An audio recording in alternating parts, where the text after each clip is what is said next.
জয় যিশু। প্রভুর বাক্য বলে, হিতোপদেশ 19 অধ্যায় 17 পদ, যে দরিদ্রকে কৃপা করে সে সদাপ্রভুকে ঋণ দেয়, তিনি তাহার সেই উপকারের প্রতিশোধ করিবেন।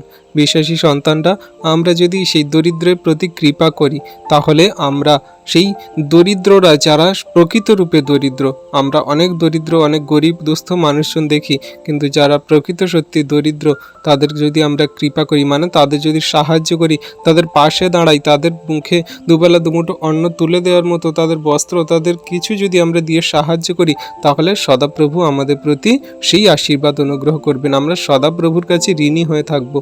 তিনি আমাদের সেই সকল আশীর্বাদ করবেন যে হ্যাঁ, আমার সন্তান সেই দরিদ্রদের আশীর্বাদ করছে বা তাদের কৃপা করছে, তাদের পাশে দাঁড়াচ্ছে, তাহলে আমি তার পাশে আছি, আমি তার সমস্ত প্রয়োজনীয়তা মেটাবো। তাহলে আমরা বিশ্বাসী সন্তানের সকলকে পাশে থাকি, ঈশ্বরপ্রভু আমাদের সাথে আছে। Amen, hallelujah.